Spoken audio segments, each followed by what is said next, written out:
афсонаи мурғаки зарин. буд набуд як камбағал буд.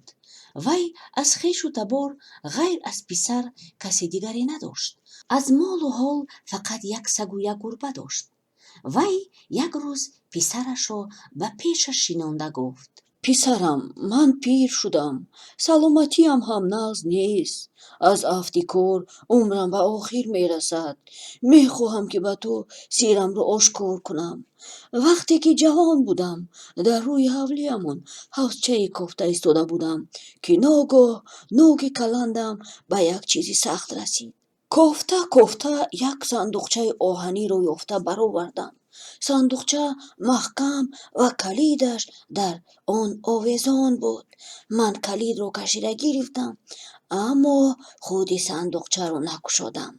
қарор додам ки онро то ягон рӯзи сахт накушода пинҳон мекунам. ҳамин хел ман пир шудаму ганҷи сандуқро истифода накардам. акнун мехоҳам ки онро ба ту бидиҳам. камбағал аз таги болинаш калиди ҳамон сандуқро бароварда ба писараш дода гуфт: фарду пагоҳӣ тарафи рости ҳавзчаро кофта, сандуқчаро бароварда ганҷашро бигир. писари камбағал саҳарӣ барвақт хеста, каландро гирифта ба пеши ҳавз омад ва ба кандани он машғул шуд. сагу гурба ба пеши ӯ омада бо чанголҳояшон хокро кашида ба ӯ ёрӣ медоданд. ҷавон кофта сандуқро бароварду аз дастааш дошта кашиданӣ шуд, аммо сандуқча аз ҷояш наҷунбид, гӯё ки ба замин часпида бошад. бача дид ки онро гирифта намешавад. калидро ба қулфи он дароварда тоб дод. ҳамон лаҳза сарпӯши сандуқ кушода шуду аз даруни он як мори калон баромад. бача саросимавор каландро бардошта хост морро зада бикушад. сагу гурба ба ҳимояи соҳибашон шитофта ба мор дарафтоданд, аммо мор фишшос зада ба гап даромад: ист, ту маро халос кардӣ. мор ба бача рӯ овард: ба ту инъоми зиёд медиҳам. дар таги сандуқча як мурғаки зарин ҳаст. онро гиру ба 7 қабат пахта печонда ба таги болинат мон. агар ба ту ягон чиз лозим шавад, ӯро ба рӯи кафат монда мақсадатро бигӯй. мурғак як қанотак мезанад ва ҳамон дам хоҳиши ту иҷро мешавад. мор инро гуфту якбора аз назар ғоиб шуд. бача ҳайрон шуда ба таги сандуқча нигоҳ кард, ки дар ҳақиқат як мурғаки зарин дар онҷо буд. вай мурғро ба дасташ гирифта ба рӯи кафаш монду гуфт: падарамро солиму пурқувват хонаамро нав кун. мурғак қаноташро бардошта барқ зад. бача фавран онро ба таги доманаш гирифта ба тарафи хонаашон давид. ба ҷои хонаи кӯҳнаашон як иморати зебою равшан пайдо шуда буд. падараш дар айвон шоду бардам меистод. бача хурсанд шуд ва мурғакро боз ба рӯи кафаш монда гуфт: саги маро чунон тездав кун, ки бод ба ӯ баробар шуда натавонад. гурбаамро чунон тез бин ҳушёр кун, ки ҳеҷ чиз аз чашмаш пинҳон намонад. мурғак ин дафъа ҳам қаноташро бардошта барқ зад. ҷавон шитобон онро ба таги доманаш гирифта ба хона даромад ва ба гурба фармуд, ки каме пахта ёфта биёрад. гурба ҳамон лаҳза фармони соҳибашро иҷро кард. ҷавон мурғакро ба 7 қабат пахта печонда ба таги болинаш пинҳон кард. ӯ ба сагаш фармон дод: ту саги малаи ман, зуд давида рафта ҷои қасри подшоҳро фаҳмида биё. ҳанӯз ҷавон тамошои хонаи навро тамом накарда, саг фармони ӯро иҷро карда гашта омад. баъд аз ин вай ба падараш гуфт: падар, ба қасри подшоҳ бираведу духтарашро барои ман хустгорӣ кунед.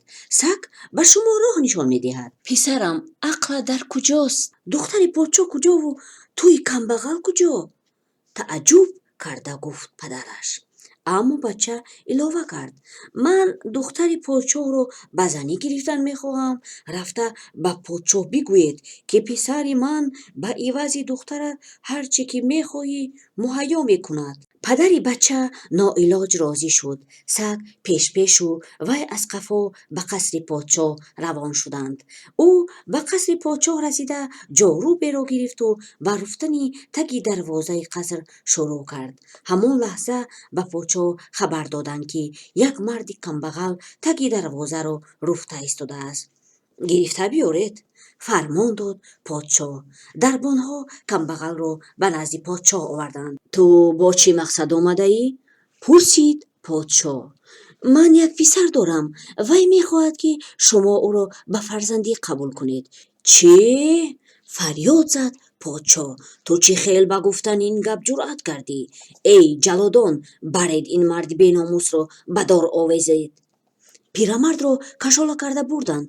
вай фарёд бардошта гуфт: ба подшоҳ бигӯед, ки писари ман ба ивази духтараш ҳар че ки ӯ мехоҳад медиҳад. саг аҳволи пирамардро дида шитобон ба пеши бача давида рафт. бача мурғакро гирифт, аз даруни пахта баровард ва ба рӯи кафаш гирифта гуфт: зуд падарамро ба хона баргардон. дар ин вақт ҷаллодон пирамардро ба таги дор оварда ба гарданаш банд меандохтанд, ки вай якбора ғайб заду дар рӯи ҳавлияш пайдо шуд. ана дидӣ хостгорӣ кардани духтари подшоҳ чӣ қадар душвор аст? хитоб кард пирамард ба писараш. падарҷон, натарсед ва рӯзи дигар боз ба хостгорӣ равед, гуфт ҷавон. рӯзи дигар дарбонони подшоҳ диданд, ки пирамарди дирӯза боз пайдо шуда таги дарвозаро руфта истодааст. подшоҳ аз омадани марди камбағал хабардор шуда гуфт: ӯро бисӯзонед, хокистар шавад. пирамардро ба ҷои ҷазо бурданд ва ӯ гуфт: ба подшоҳ бигӯед, ки писари ман ба ивази духтараш ҳар че ки хоҳад медиҳад. то ҷамъоварии ҳезум саг шитобон ба пеши бача давида рафта аз аҳволи мӯйсафед хабар расонд.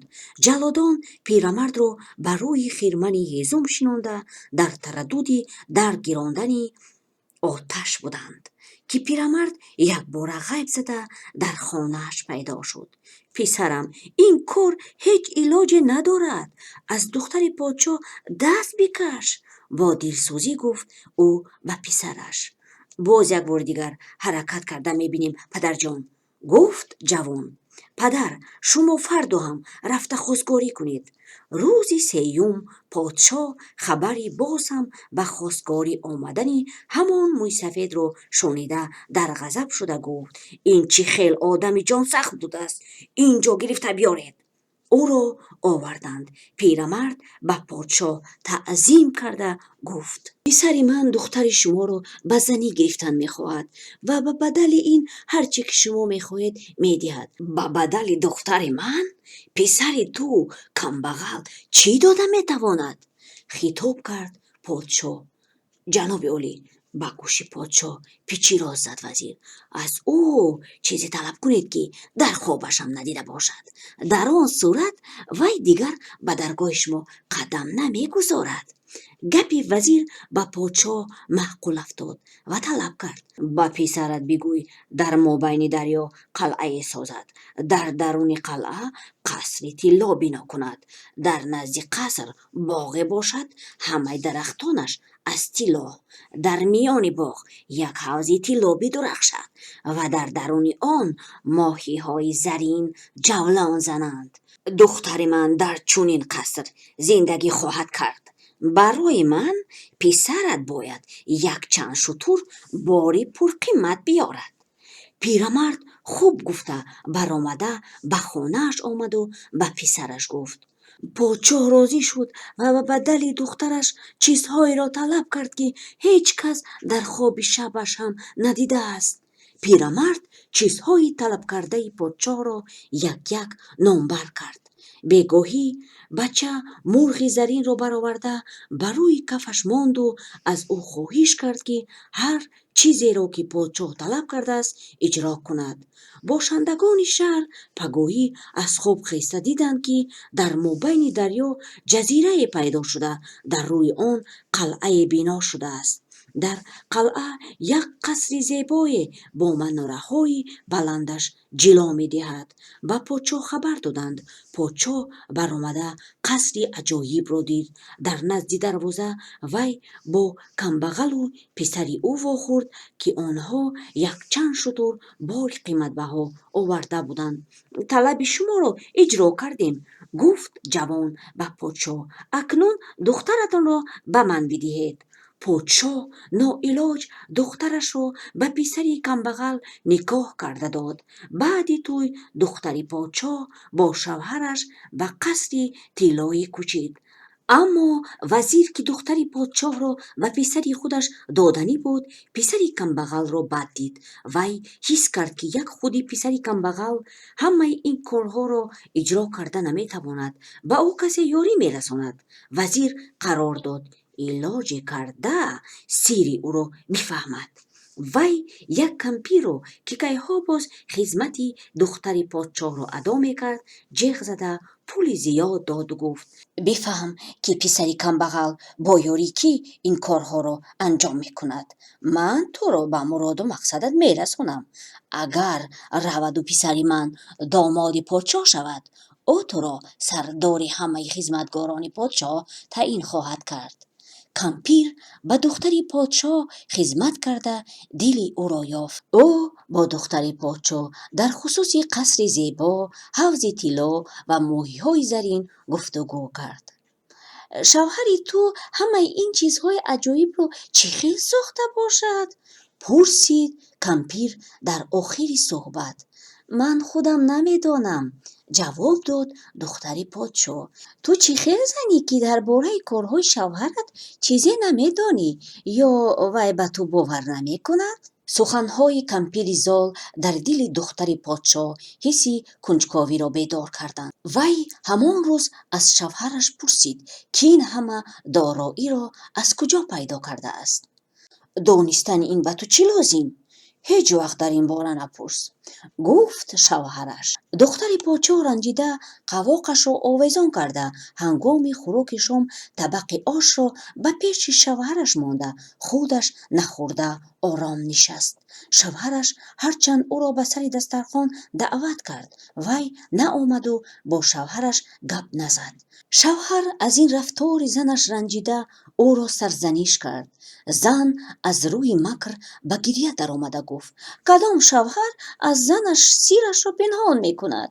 ҷавон фикр кард, ки сирашро аз занаш пинҳон кардан кори хуб нест. вай дарҳол аз таги болинаш мурғаки заринро бароварда ба рӯи кафаш монда гуфт: ба занам як сандуқчае деҳ, ки пур аз марҷону ангуштарину дастпона бошад.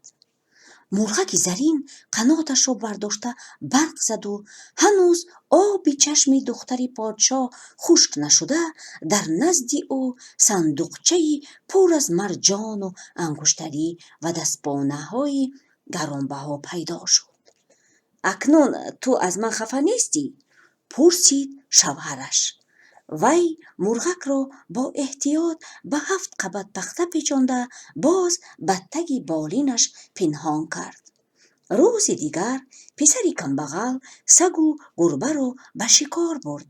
духтари подшоҳ кампири золро ҷиғ зада мурғаки зарини муъҷизакорро таъриф кард.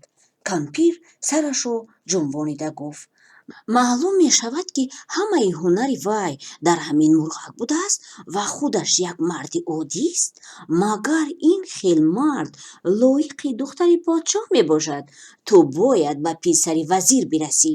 шавҳари ту ба писари вазир баробар шуда наметавонад. писари вазир асилзода ва зебо аст. кайҳо боз туро нағз мебинад. кампир писари вазирро бисёр таъриф карда, дили духтарро ба ӯ моил карда, дар охир писари вазирро ба қасри тилло гирифта овард. писари вазир ба духтар маҳқул шуд. духтар мурғаки тиллоиро гирифта ба ӯ дод. вай мурғакро ба рӯи кафаш монда гуфт: ҳамаи ин ҷазираро бо қалъа, боғ, қасри тилло ва бо тамоми чизҳояш бар як дарёи дигар бар, то он ҷо 3 сола роҳ бошад. мурғак қармоташро бардошта барқ зад ва фармонро иҷро кард. бегоҳӣ домоди подшоҳ аз шикор омада дид, ки на ҷазира мондаасту на қасру қалъа. мурғаки ман ба дасти ягон нокас афтидааст, фикр кард ӯ бо андӯҳ. ҷавон гурбаро ба бағалаш гирифта ба саги калони маллааш савор шуда гуфт: эй саги бодпо, бирав, қасри зариндорро кофтуков кун. саг чун бод тохт. баъди якчанд соат писари камбағал гумбазҳои зарини ҷилодорро дид. баъдтар дар байни дарё худи қалъа намудор шуд. вай рӯбарӯи қалъа сагро нигоҳ дошта ба гурба гуфт: эй гурбаи тезбинӯшур, акнун вақти корнамоии ту расид. ба саг савор шав ва ҳарду ба қалъа шино кунед. ту, гурба, ба қаср даромада, аз таги болини ман мурғаки заринро гиру, дар ягон ҷо пинҳон шав ва то маро бурдани саг интизор шуда ист. сагу гурба супоришҳои ӯро иҷро карданд. бача ба қалъа даромада, дар саҳни он аз ҳама аввал падарашро дид. хайрат, ки туро медидаам, гуфт падараш. акнун дар ин ҷо писари вазир калон ва духтари подшоҳ зани ӯ шудааст. сардори хизматрасонҳо кампири зол маро аз ин қаср пеш кард ва он нобакор пайваста маро таҳқир карда маҷбур мекунад, ки кори аз ҳама душворро иҷро кунам. ҷавон падарашро ба оғӯш кашида воқеаи рухдодаро нақл кард. ҳамин вақт гурба мурғаки заринро бо даҳонаш гирифта овард. офарин, дӯстони вафодори ман, гуфт ҷавон ва мурғаки заринро гирифта ба бағалаш андохт. ӯ ба қаср даромада ба духтари подшоҳ, писари вазир ва кампири зол амр кард, ки зуд аз қаср баромада раванд. баробари аз дарвозаи қалъа берун шудани онҳо мурғакро бароварда ба рӯи кафаш монда гуфт: қалъаву қасру боғамро ба ватанам бар. мурғак қаноташро бардошта барқ зад ва ҳамон лаҳза қалъа бо қасри тиллоиву боғи тилло дар деҳаи дурдаст пайдо шуд. духтари подшоҳ ҳамроҳи писари вазиру кампири зол дар байни дарё, дар рӯи ҷазираи хушку холӣ танҳо монданд ва ҳеҷ кас намедонад, ки ҳоли онҳо чӣ шуд. подшоҳ навкаронашро ба кофтукови духтараш фиристод, аммо онҳо то ҳол барнагаштаанд. писари камбағал бо маслиҳати падараш аз деҳаи худ як духтари камбағалро ба занӣ гирифт. вай ба ӯ зани меҳрубон ва бовафо шуд. онҳо хушу хушбахтона зиндагӣ мекарданд. ин буд афсонаи мурғаки зарин.